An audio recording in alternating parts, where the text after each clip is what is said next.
our mission to advance women at work. And today we are focusing on the issue of stress and anxiety in the workplace and what we can do about it. And we're really glad that you all are here. Wherever you are right now, what company you're with, we would love to hear from you. If you could go down, depending on your device, it may be at the bottom of your screen, to the chat function, and just say a shout out to everybody. Let us know your name and company you're with maybe, and where you're watching this Zoom webinar from. We have heard from a number of Pink's partners that you are dealing with some very specific challenges never before experienced to this degree. Your employees and your clients are depending on you. We know that. So today we brought in some experts to help manage the stress and anxiety at work so you can help all of your folks address that. And we've got some fantastic experts with us today. Joining us, corporate psychologist, Dr. Patricia Thompson. She is an executive coach and a senior consultant at TurkNet Leadership Group. Hi, Patricia. Hopefully, Patricia, go ahead and unmute yourself. I'm unmuted. Hey, everyone. Thanks for having me. Thanks for being here, Patricia. We muted everybody so that we can hear from our experts first. And a little later on in the program, we're going to invite everybody to come in, and we want to hear from all of you. Also with us today, clinical sports psychologist, Dr. Kenza Gunter. Previously, she worked at the Anxiety and Stress Management Institute in Atlanta. She is now in private practice. How are you, Kenza?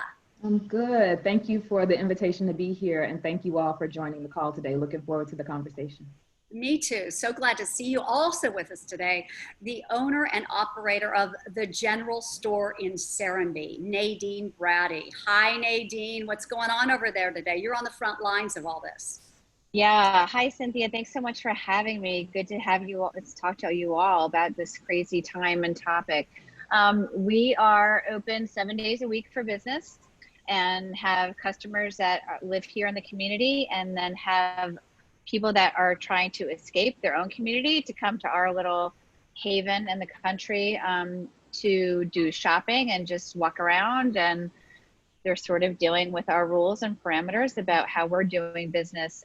We just tried to make some, basic rules to make everybody that's coming in feel comfortable, the employees feel comfortable, and our neighbors here in the community feel comfortable. That's really great. Great way to deal with, I guess, reducing the stress and anxiety levels for sure by setting up those protocols. And our goal today is to give everybody some tools that you can use, how to identify stress and anxiety levels in your employees and your clients at the workplace. We will take a look at how this impacts the business and what are some of the warning signs and what can we do about it. So first of all, let's get really personal. Kenza, talk to us about personally your most stressed out moments through all this. Tell us a quick story of what happened. I think the most stressed out moment, I don't necessarily have a particular date around it, but one of the most stressful moments was recognizing that the idea that the world was shutting down was a reality, right? Like, I think the idea that one city or one place was shutting down was one thing, but really thinking through how we were shut down, not because we chose to be at home, but because that was the safest place. And thinking about seeing the numbers on the screen when I watch the news continue to increase on a daily basis, and understanding that those numbers represent people and those people represent families.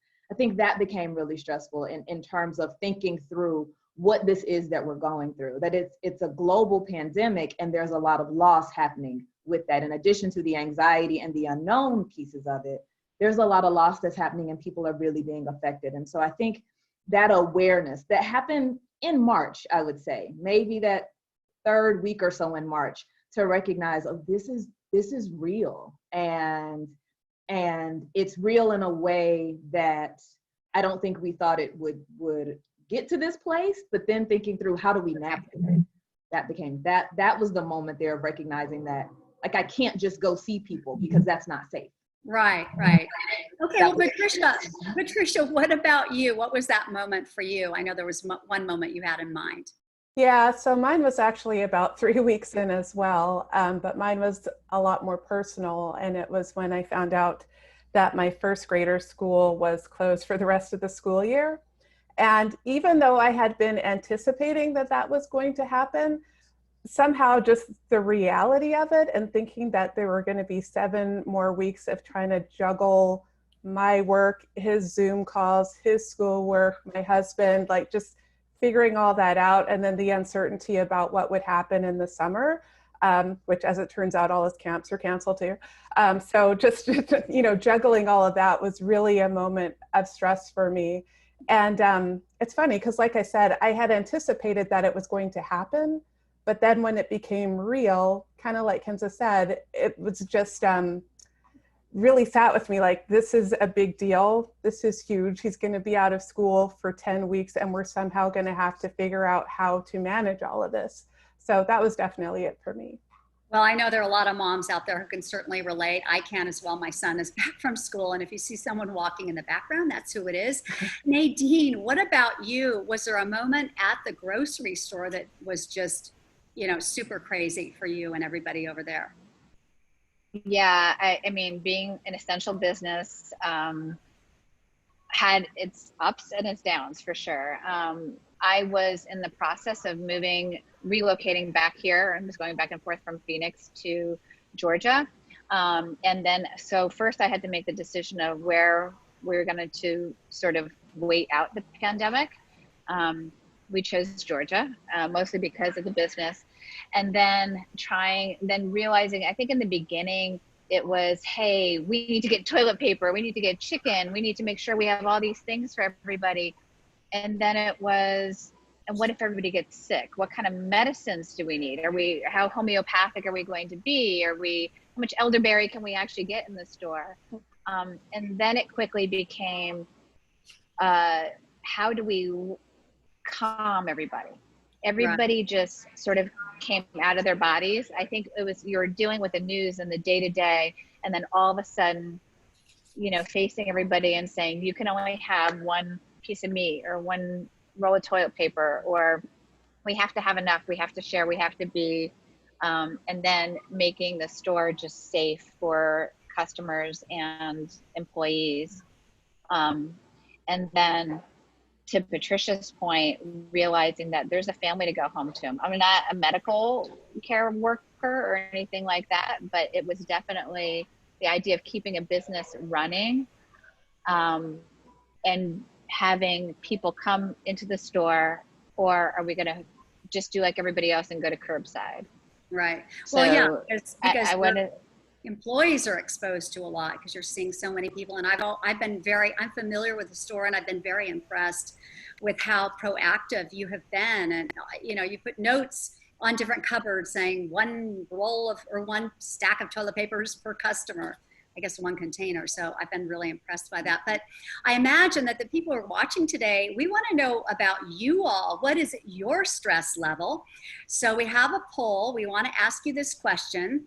We want to know how you would rate your own stress level. And it's a poll of 1 to 10, 1 being not stressed out at all, 10 being over the top, unable to function. Lisa's going to pop that up right now so you guys can see that poll, and let's see how everybody weighs in on this. And then Annette, do you have that poll, Lisa? Can you pop it up there? And then Annette, if you want to unmute yourself and you can read the poll results. It's people are responding. Oh, they're responding. Okay, great. So as soon as everybody's done, just click submit, and then Annette, you should be able to see that. And could you go to Annette, Lisa, so we can? Yeah, I'm on mute. I'm just waiting for the results. Okay. Y'all finished? Here we go. So how would we rate our stress level on a scale of 1 to 10? So it looks like most people are at in the middle, 28% a 5 and 28% a 6. And then we have a little bit more at a higher level of 8 at 17%. And 7 at 11%, but we also have some that are really low, 1 at 11% and 2 at 6%.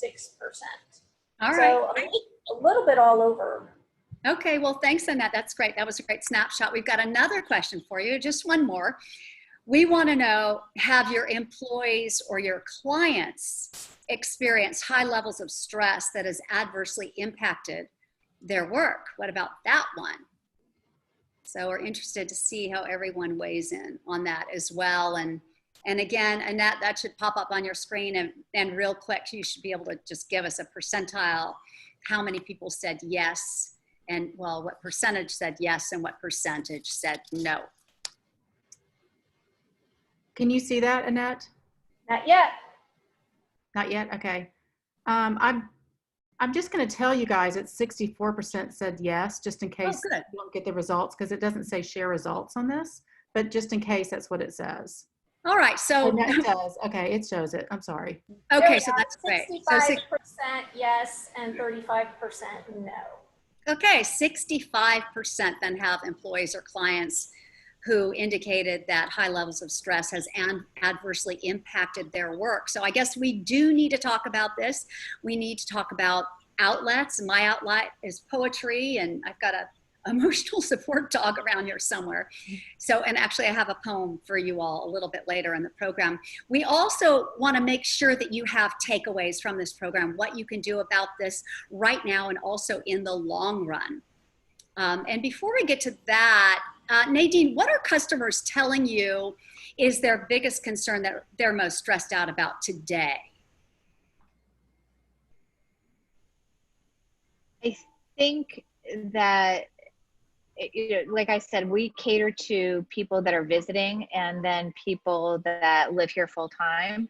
So the people that live here full time have been my priority, because they deserve and need a safe place to go. And I think that they're worried about everything stopping. Like they see that things are lifting and people are easing up and people are just sort of tired of following protocols and they want to be free, they want to move on.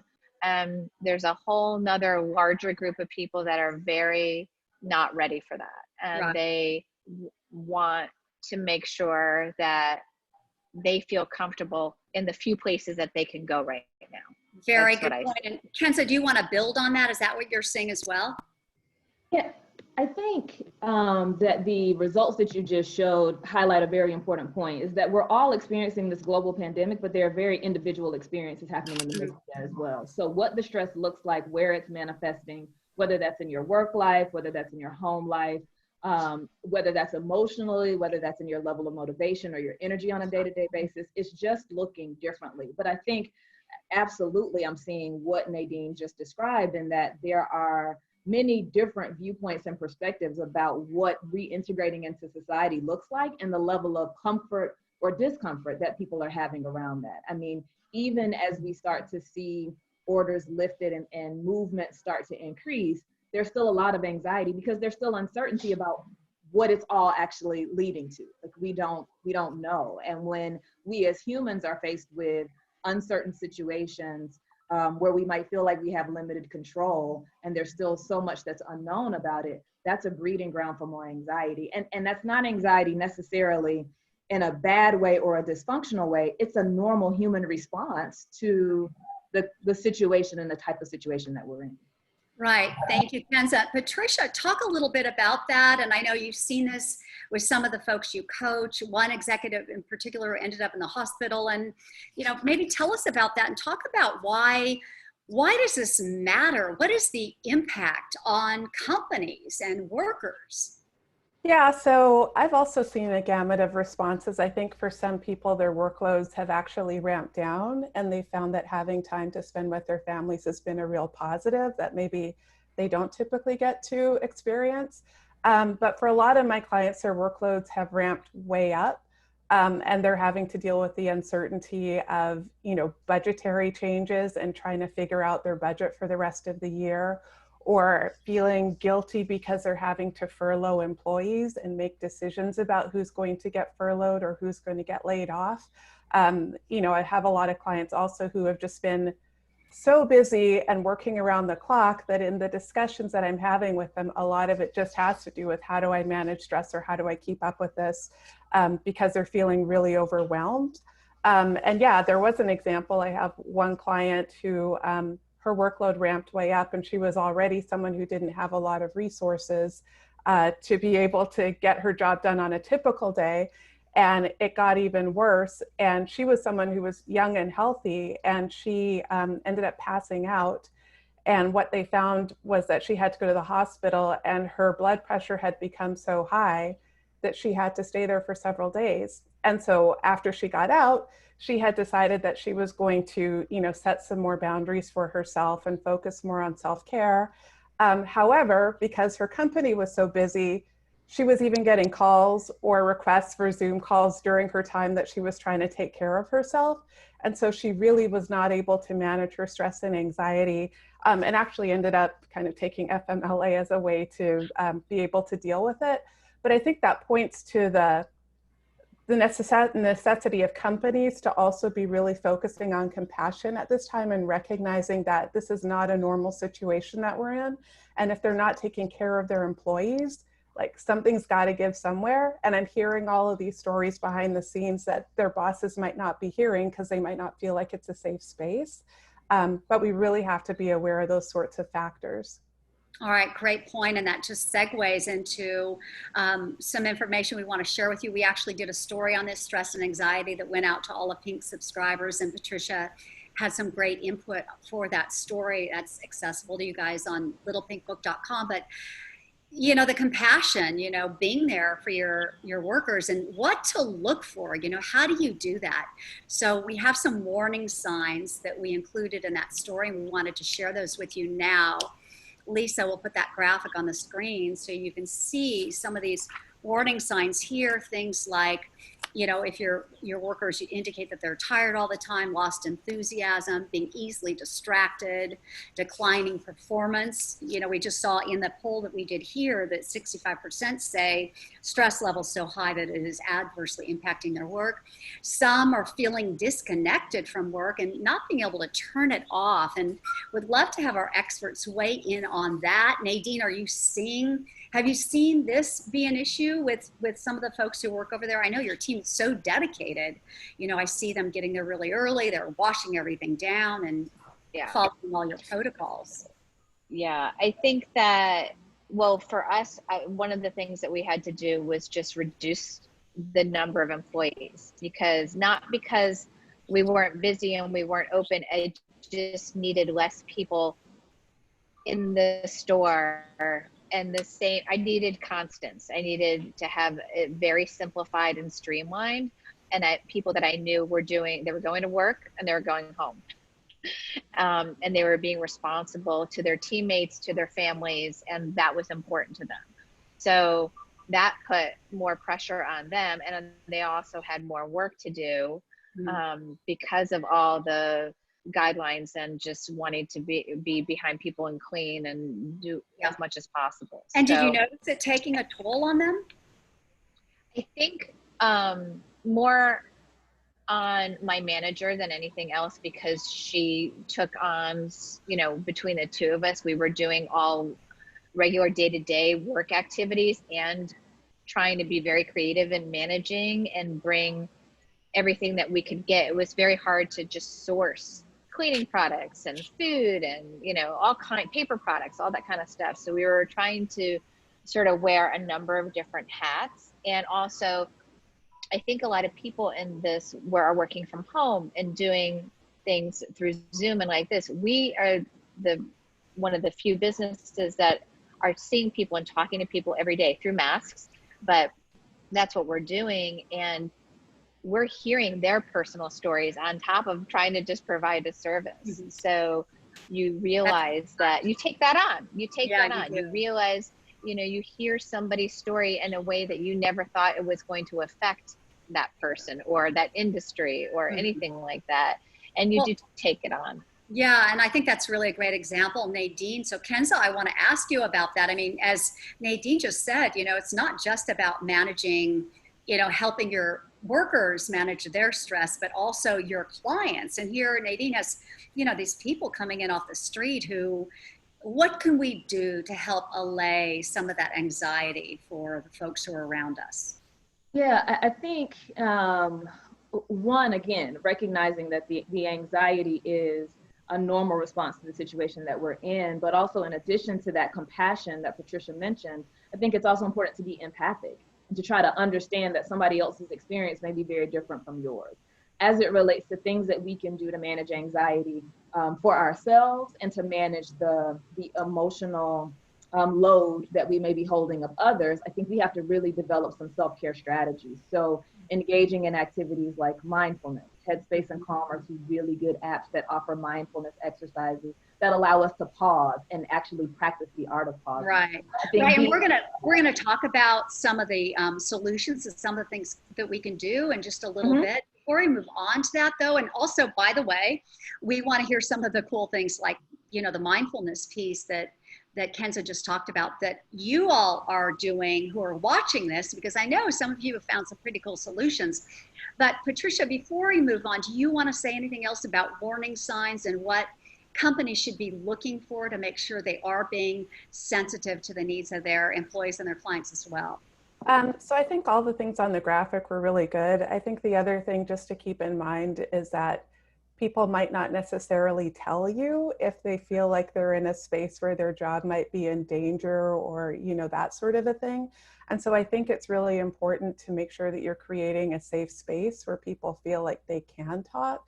I think, you know, asking people how they're doing and, you know, perhaps if you're having some stress yourself, sharing your vulnerability. So again, it creates a safe space and normalizes the fact that having, you know, anxiety in this situation is really normal. But I think it also requires just being really sensitive and paying attention because, like I said, people might not always talk about these sorts of things with their bosses. And so letting people know that it's okay and kind of assuming that people are going to be stressed, I think can be helpful too, just so that there is that safe space. All right, good point. So let's go ahead and start talking about solutions because I think that's a big part of it. And I want to go back to Kenza because one of the issues is this strange, she and I had this great conversation about how the concept of time has literally changed. And Kenza, you were saying that you looked up one day from work and you noticed it was 8 o'clock and you hadn't moved from that, you know, spot working nonstop. What is it about time and what can we do about it? And we want to get to some solutions, like do you take frequent breaks and what do you advise that people do? Yeah, I think everything's happening under one roof, right? We're sheltering in place. And so your home space has become home, work, school, daycare, whatever responsibilities you've had, it's all happened under one space. And those natural transitions that we used to have, whether it was driving to the office, driving back home, driving to the school, we don't have those things anymore. We don't have those breaks. So you do have to factor in those transitions so that you can give yourself an opportunity to shift mentally from one activity to the other. I also encourage people, if you're working, have a designated space in your home where you can do work so that it doesn't feel like home is, or that work is everywhere, right? It's not all over the house, it's in a designated space. But I mean, I think some of the things that we've already talked about, being compassionate with yourself and recognizing that this is not a period of hyper productivity. I think I heard that a lot when the things first, the pandemic first kind of happened and was settling in, was people saying, you're at home, you have all this time in the world. I think that's a misconception, right? You don't have all the time in the world, and it's exhausting in a different way because the mental exhaustion that goes along with the emotional weight of this experience is also something that can create fatigue. So taking breaks, getting outside and getting some fresh air, and taking care of the basics. Sleep is important, making sure you get enough sleep. Nutrition is fuel, making sure you are paying attention to that, staying hydrated, and staying connected to your social support systems. We know that that can be a really important factor in developing our resilience and helping us to not feel so alone as we continue to navigate this situation. Let's go ahead and pop up some of these suggestions on the screen. We have a little graphic for that we wanted to share. And in the meantime, Nadine, are you doing that? Are you encouraging your folks to get out and take breaks and take a walk outside? It's so beautiful where you are. What are some of the other? It is, and we do try to. I do encourage them to do that. And mostly, I will say, wearing a mask and gloves for a long period of time is not. I don't even know if we're going to have fingerprints left after all this, but there's. It's very stifling, you know, on top of, you know, keep maintaining space between people. We've got our plexiglass up, despite the open air environment in the store, but we have the front door open all the time. And partly that is so that people don't have to constantly touch it and open it and close it. The other part of that is just go, there's definitely go water the flowers. My dog comes to work with me every day. They're going to argue about who's going to take Finn for a walk, just to get out and take some space. But yes, we do. And then we have cookie contests. We just try to be like fun about it. Who can make the best cookies, or who made the best sandwiches, or, things like that. So, or heard the oddest story today, and just not keep it in constant go, go, go mode, which is, to Kenza's point, is how it was more so in the beginning. And, now I think we're trying to be a little bit more relaxed and not unguarded, but just be a little bit more relaxed and confident in what we're doing, so that it doesn't feel so stressful. Great suggestions. And Patricia, can you talk a little bit about this as well? You want to weigh in? And also, should companies be making a psychologist or somebody from HR, someone available to talk to people? I'm just wondering. Yeah, so I guess first of all, just in terms of suggestions, I think all the ones that we talked about were really great. I would say also for me, one of the things that's been really helpful has been mindfulness. And like specifically, like if I think about that moment where I was really stressed thinking about my son's schooling, instead of looking ahead 7 weeks, I just had to bring myself into the present moment and kind of just recognize, I don't know what 7 weeks from now is going to look like. Like, quite frankly, with this, I don't even know what 2 days from now is going to look like. So let me just ground myself into the present right now and focus on my breathing and the feeling of my feet on the floor, just as a way to really ground myself. So I think mindfulness is a really important piece. And then I would say that something else that I've been doing is just really listening to myself in terms of what I need in the moment. I'm an introvert, and so being in a house with 2 other people all day long is not like my idea of a good time, like 24/7. And so I've had to be really intentional about like telling my husband, hey, I'm going up to the room now and closing the door. I will be there for the next hour. And then, you entertain our son and then we'll deal with things. So I think kind of giving yourself permission to take care of your own needs, and, especially as a woman, like not putting yourself last or just being the caretaker all the time, I think is really important if you have the flexibility to do that. And to your second question about having a psychologist available, I mean, I think that can be really beneficial for companies. And I've had some companies reach out asking me to provide advice or to conduct group sessions or various things such as that, because they have been hearing that sort of need. So I think if you have the resources to do that, that's a really great idea to do. Okay, that's great. Thank you for that. And Kenza, you want to build a little bit on that because you were talking about mindfulness. I'd love to hear some more about that as well. And I also want to make sure we talk about self-care. And by the way, I want to make sure that Nadine and Kenza and Patricia, that you all go ahead and put your information at some point in the chat function for everybody, just so that everybody knows where to find you if they want to talk more. But Kenza, yeah, let's go back to you because you started to talk about the mindfulness in that piece. Yeah, I think our lives are typically so filled with activities that we don't give ourselves permission to pause ever. And that may be because of the amount of responsibilities that we have. So mindfulness is an activity and an exercise that is designed to help us practice that art of pausing, because I think that's a really big and important part of us being able to maintain our health, and it helps our productivity, right? Because if we just go, go, go, that's a quick recipe for burnout. And so again, a lot of people, when they hear the word mindfulness, it sounds very beyond them, but that's why I was mentioning Head Calm are 2 apps that you could use, free apps that will teach you and walk you through the principles of that. Other things in regards to self-care, of course, physical activity, exercise is one of the greatest antidepressants and anti-anxiety meds that we don't use. And so moving can be really helpful. And then I think there are some other things that just help with our perspective. Gratitude, and the idea of being able to acknowledge what you are still grateful for, even in the midst of all the challenge and adversity that we're facing. That's a really important mindset to be able to hold on to, because a lot of things have changed, but some things have not. And so being able to recognize those silver linings, if you will, can help us to hold on to a sense of control and hold on to that sense of everything is not changed. Some things are changing, but I can tap into my resilience, and that can help me in moving forward as well. Great, I love that.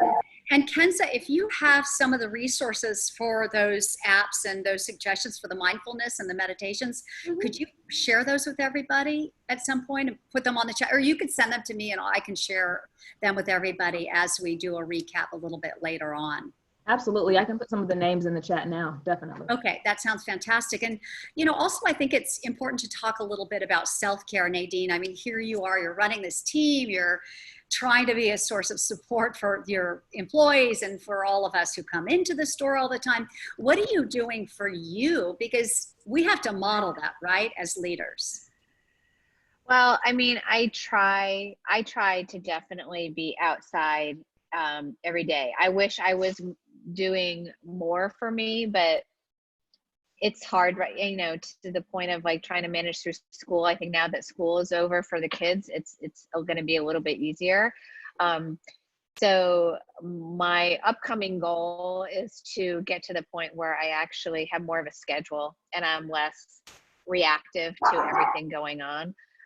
Because I feel like that's what I've been doing and trying to be, you know, there for everyone. And I think somebody said it really well, where it's like, you know, you have to take the breaks where you can, and do the things that are important to you. And so for me, it's designating, I haven't gotten to go home and stay home all day, except for maybe, you know, a couple of days through this. So well, you know, I'm planning on doing more of that.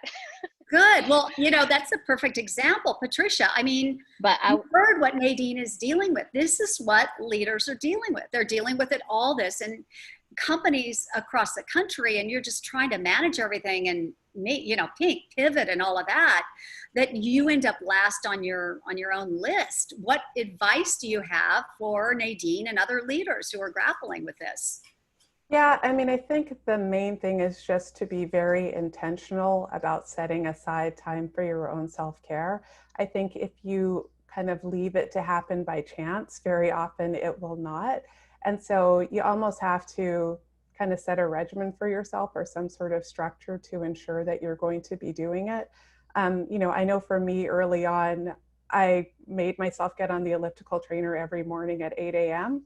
And it was just as a way to get exercise to start my day off positively and to know that that made a difference in terms of how I felt. And so I really think it's just making it enough of a priority that you actually do it and then holding yourself accountable to doing it as well. And it, you know, it doesn't have to be something incredibly time consuming, but I think the point is that you're making yourself enough of a priority because you know the benefits of it.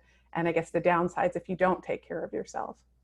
Right, it catches up with you. And Kenza, do you want to add anything to that? Because I know you feel really strongly about the self-care piece of all this.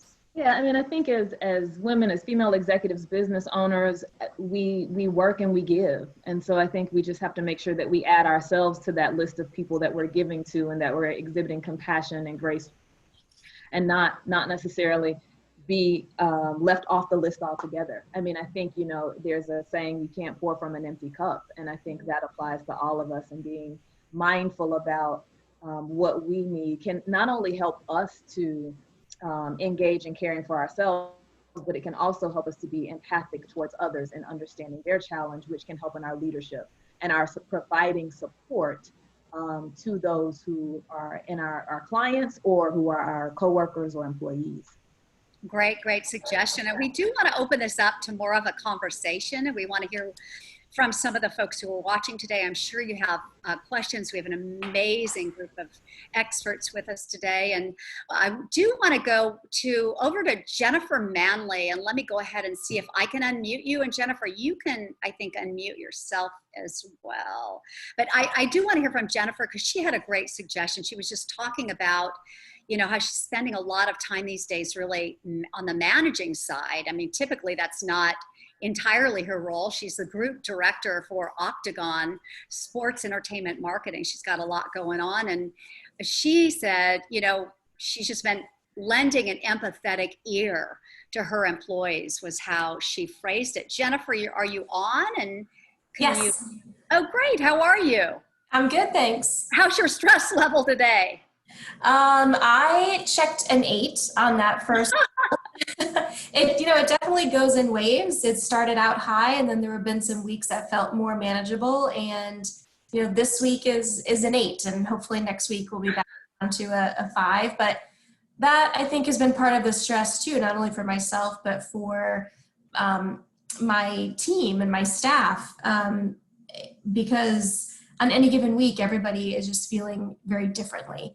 And, obviously for Patricia and Kenza, who are experts in this field, I think managers are not necessarily properly trained in helping employees manage situations like this. So, I had said, managing with an empathetic ear. And what I have found is that most employees, they just need some acknowledgement and they just want to be heard. So, I have found saying things like, thanks for sharing that with me, or thanks for trusting me with that. That goes a long way. I can't promise them I always have the solution or even answers when they ask questions about our business or our clients, but just knowing that they've been heard and someone is looking out for them, it really goes a long way. Wow, that's really cool. Patricia, you want to weigh in on that? It sounds like she handled that situation just right. Yeah, absolutely. I mean, I think just showing that support is really what people are looking for right now. And, in the companies where I can hear how people are doing, I would say that those are the places where people are feeling really positively about their company, just knowing that they're cared about as whole people. And I can say on the flip side, the companies that haven't been managing that as well, I have heard, from various employees that they're basically going to remember that, and they're going to bide their time until they can find somewhere that actually cares about them as whole people. So I think how we manage people when times are tough really shows what the company and the business is all about. And this is really an opportunity, I think, to support employees. And I think it'll help to engage them across time when things hopefully get back to normal. Great point. Yeah, it really is impacting business, right? This is the time when it really counts. I think that there is a button you guys can click if you have, depending on your device, at the bottom of the screen, possibly under participants. You can raise your hand if you do have a question or a comment. We would love to hear from you. Danica, I know you're out there, and let me see if I can unmute you so that we can hear you. Yep, I'm unmuted. And by the way, hi Danica. Danica is a big company, an amazing social media marketing company called Everywhere. She's got a big team, and it can be stressful, right, Danica? Absolutely. And actually, Patricia, and Kenza, I've been taking so many notes. I think as a CEO and a leader, one of the biggest challenges that we have is that we need to kind of find the center of calm so that our team stays calm. I have a largely millennial workforce, and they're seeing all their colleagues, all their friends getting laid off. So I'm constantly trying to both calm them, but also be honest and transparent, because as Cynthia said, there's so many things about this we don't know. And to be brutally honest, I work in marketing. The industry that's often the budgets are cut first are marketing. You mentioned something about clients, and to be perfectly honest, I've spent a lot of time with clients on the phone who've been laid off. And as emotionally hard as that is for them, it's emotionally hard for me. My clients are my partners. So seeing them laid off, seeing them deal with it, it's a lot of stress on me. But Patricia, you said, give yourself permission to take care of your own needs, which I have not been doing at all. I've tried, and I really, really have. But, I definitely have been tethered to the chair. I've been tethered to the Zoom calls. I don't know if anybody saw today, there was an article in the Wall Street Journal around Zoom fatigue and why it does kind of create this emotional disconnect. And it has to do as we as humans, how we're used to communicating. So being on Zoom calls all day creates a certain fatigue. So I think it was Kenza or somebody who it was 8 o'clock and they didn't realize they were still at their desk. I've had many days like that. Okay, well, Danica, we want to come back to you in a minute because I know you've got some cool things you do to relieve your stress, and we want to hear about that. But first, let's go to Michelle Glover because she has a question. Hey, Michelle. Michelle's with The Edge. Let me unmute you. Okay, you're unmuted, Michelle. Hi. Hi, good afternoon and great session. Thank you all for the feedback and suggestions. So, and I was taking notes as well. I was excited that I did work out this morning, so I gave myself like a check plus for today. And then like this afternoon, I ate cookies too. But anyway, so working with the EDGE, you know, the project director for the Women's Business Center, what I'm seeing a lot of women business owners, in addition to the stress that they're having to deal with family and, you know, trying to keep their business afloat, they also have the financial stress. So maybe the revenue that they had projected is not coming through. So in addition to just life and family, now you've got this huge stress of financial and not making the same money that you're used to or what you've had in the past. So I want to just, you know, really ask questions on how can these women stay encouraged and using this time to pivot, you know, versus panic and really get creative in this time. So any suggestions for women business owners who may need this time to pivot their business? Love to hear some suggestions or feedback. Yeah, and I think our experts have some suggestions. And Nadine, I mean, you have, as a business owner, you're doing a lot of things differently. You're bringing in different kinds of items to sell and different produce. Talk a little bit about how your business has changed to meet the different demand today. Yeah, I think that, sorry about that. Sorry. I lost you all there for a second. So I think that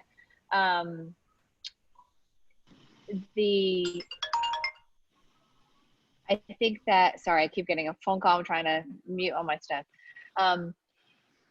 That's actually been an outlet for me, is that I do get to, while it's been stressful, it's also been creative, right? It's been, so I have found that, that just trying to channel it to a different direction. It's not all negative. It's not all when is this all over. It's just focusing on the day-to-day and what people are needing and wanting and talking about and thinking about, and how to try and just dial it back and be normal. New normal maybe, but just find the light in that. And I think somebody talked about a little bit earlier, you know, when they were talking about working at home and finding family and spending more time. I think one of the sort of silver linings is just the simplification of things. And it doesn't need, we're so good at overcomplicating and overdoing. And this is, while it's been busy and while it's been stressful, I do feel like the streamlinedness of day to day has alleviated some of that. All right, that's a great suggestion. Thank you. I think you've been really responsive to, you know, people's different needs and demands and have stepped it up. It's been cool to watch. Lorelei Robbins has a comment or question. I've known Lorelei for many years. Hey, Lorelei, how are you? You may have to unmute yourself at the bottom of your screen, depending on your device, but I did see your hand was up. So, but we don't hear you. So let's see if anybody else has a question. And if not, I'd love to go back. Let's go ahead and go, while we're waiting for Lorelei, back to Danica. Danica, what are you doing about it? What are you doing to relieve all that stress you talked about earlier? Well, I have a Peloton in the other room that is gathering dust. I am trying to take more phone calls and take phone calls and walk while I'm taking phone calls. That definitely helps. Kenza, love the apps you talked about, but my particular stress reliever is I'm a pie baker. I'm one of those people that is buying up all the flour from the grocery store. It's not that I like to eat the pies as much as getting my hands in flour and lard and rolling out the dough. It's almost like that is the only 27 minutes of the day where the only thing I'm thinking about is fat flour crust, fat flour crust. So it ends up becoming a meditation of sorts. That's exactly what I was going to say, is that being engaged in an activity to the extent where that's the only thing that you're focused on is in fact a mindfulness exercise. Oh, so that's so good to know, Kenza. So I've been doing it right. Yes, absolutely. Although there is no right or wrong, you're doing what works for you, and that's what makes it right. I mean, I've actually gotten to the point that I've started to give away my pies on Facebook because I've been baking so many pies. So friend me on Facebook because there might be a giveaway this weekend. I can feel, I didn't quite hit number 8. I was number 7, but I can feel myself getting to 8. At 8, there's a pie in me. All right. You're amazing. Thanks, Danica. Let's go to some other questions. Nancy Crawford, I see you have your hand up. Are you there? You are unmuted. Am I unmuted? Okay, You hi. Mine is a little more of a comment. And it's because I had worked with Dr. Patricia Thompson before and learned a little bit from her. And I will say the first time I ever learned about mindfulness, my background is HR, and I said, oh, come on, we don't need any more HR fluff stuff. And I wasn't a believer. I'm not sure I have it down right at all, but I did learn, put your own oxygen mask on first. I have been probably a 10 on stress before. Today when I answered it, I answered 1. Fantastic. And How'd you do that? How'd you get there? I was told, do what works for you. And I don't always know what works for me. The important thing is that I've been told, just try different things. And if it makes you feel better, keep doing it. If it doesn't, stop and try something else. And I think that's important. I love being kind to people, helping others. I've been told that that's my gift, that I'm a giver. And sometimes that's not good when you're working too much because you give yourself to everyone. But I have learned to pull back. So even telling someone, what a great smile you have. And I mean it when I say it. Of course, that's if they're not wearing a mask. And it makes their day. So it's just little things, being grateful. The exercise has helped quite a bit. Krispy Kreme helps sometimes, but I learned I better give those away. I could never bake pies. Those are great. A lot of different things. And it's fun trying them out. Thank you, Nancy, so much. Lorelei, now I see you on screen. Did you want to share something? I do. Can you hear me? Fantastic. Okay. Yes, we can.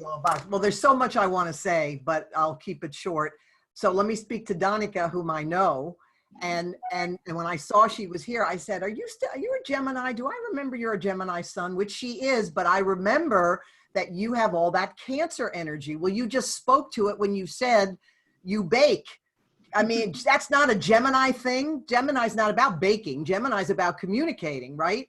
So it's just, this is just so cool to see part of what I do in action, that if we're expressing what we came in to express, my background is personnel. I'm an astrologer, I'm a counselor, and I'm a minister. And I call myself a dream accelerator. So what I just want to say to everybody who's here, and especially all those of you who have shared, we all know this. We're in unprecedented times now. None of us have ever seen this. Nobody has the playbook on this, but we're being called out. Each one of us as a leader, not whatever, in our families, in our work, is being called out to be more of who we've ever been than we've been before. And that's scaring the crap out of a lot of people, including where I was just a few weeks ago, going, look at these people stepping up and expressing new parts of themselves. Look how creative we're getting. I go to this great Unity Church in Atlanta, in Marietta. We're going to have drive-through prayer in June, for people that, again, don't, whatever the mask situation is, that's another story. But what I want to say to all of you just for now, and this especially for you, Cynthia, being a double Gemini, the planet of communication, Mercury, just entered the most emotional sign in the zodiac today. And because this little planet with the giant reputation will appear to go backwards in June, planets don't really go backwards, but it's called Mercury in retrograde, which is always a time of retreating, reevaluating, revising, reviewing. We all have an opportunity to communicate, no matter how we're wired, with more mothering energy, with more caring energy, with the energy of wanting to nurture and nourish others. But Cancer energy, unchecked or unconscious, can also be reactive, pissy, needy, clingy, defensive. So, it could be, we could also see people reacting rather than responding. So I just wanted to offer that. And of course, it's so perfect, Donica, to bring it full circle because Mercury's your planet is a Gemini. So look at how the universe set this up today, Cynthia. I love it. Thank you so much, Lorelei. It's great. Now we have everyone's astrological forecast too. But that Lorelei, how many pies are in my future then? Well, again, especially, boy, I can't wait to see what you bake in the next 2 months. All right, let's go ahead, and we have just a few minutes left. Thank you everyone so much. I want to go back to our experts and just, you know, if you leave everybody with one concise final thought on how to manage all this stress and anxiety, we're going to pop a graphic up on the screen real quick so everybody can just take another look. And then I'd love to have Nadine and Patricia and Kenza just weigh in briefly. These were some of the things that we've been talking about. Also, with Kenza also mentioned the importance of getting enough sleep and exercise, gratitude being big, the importance of checking in with our employees, setting a routine, getting outside, frequent breaks, connecting with the breath, noticing when you're anxious, talking to somebody, and practice self-care. Let's go ahead and start with you, Patricia. Anything else you would like to add just to leave folks with today? No, I mean, I think this is a really comprehensive list. Like I said, I think the thing I would just reiterate is giving yourself permission to actually do these things and making it a priority for yourself. Because I mean, I think a lot of this isn't earth shattering and we know what we're supposed to do.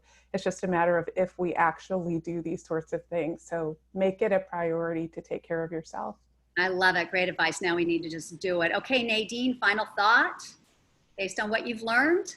Yeah, I think that one of the things, in addition to following all of our own good advice, is just that a gesture of kindness goes so far in these moments. It doesn't take much. Somebody brought me flowers the other day, and that literally made my day for days. So that's just them paying it forward. So those are the things that, no matter how crazy the day gets, those are the things you think about when you're going to sleep, and I feel like you're going to sleep well. So well said. Thanks, Nadine. And Kenza? Real quick, in the comments, somebody asked about risk management and risk threat, and that ties into what I wanted to say, which is, in addition to what everyone else has said, we can get caught up in what ifs, but if we try to shift and focus on what is, that allows us to stay in the present and to focus on where our control lives. And so then the risks become informed based on the information that we have and what we're able to do in the present moment. And I think that's also important for what Danica and Michelle mentioned as well, as they talked about loss and people losing their jobs or losing income or not getting income that they thought they would get. Again, being very honest with people. And if you don't know, say you don't know, but also acknowledging that the loss is real and not necessarily sugarcoating that, but again, focusing on what is happening now, because that's where our power lives, is in the present moment. And that's where our ability to help shape the future can come from, as well as being in this moment. I love it. Thank you so much, Kenza. Wow, what a great group of speakers. I really appreciate you all. Great suggestions. I did want to leave everybody with one of my favorite poems. I thought you would appreciate this. This is a poem by Lucille Clifton, the late poet, who is a really fantastic poet. It's called Blessing the Boats at St. Mary's. May the tide that is entering even now, the lip of our understanding, carry you out beyond the face of fear. May you kiss the wind, then turn from it, certain that it will love your back. May you open your eyes to water, water waving forever. And may you, in your innocence, sail through this to that. So I leave you with that today. Thanks everybody for joining us. Be sure to register for the upcoming Pink Zoominars. They're on the last Thursday of every month. The next one is focused on motivating your remote workers. So I know that'll be important. Also want to remind you of Pink's Women's Empowerment event, the big event coming up on August 28th. This will be a live event, but we will also be live streaming it so that you can watch if you prefer to watch it from your workplace. And we're able to do that thanks to our technology sponsor, Cox Enterprises. And I saw that Jennifer Hightower, who is a general counsel over there, was on this Zoominar, and she'll be one of our speakers. She's fantastic. Also, thanks to our gold sponsors, UPS and Truist, and our bronze sponsors, Southern Company, the Home Depot, and Atlanta Homes and Lifestyles. Obviously, we appreciate those sponsors now more than ever, and appreciate all of you for joining us today. Stay safe and work on that stress, and we'll see you next time. Bye, everybody. Namaste. Namaste.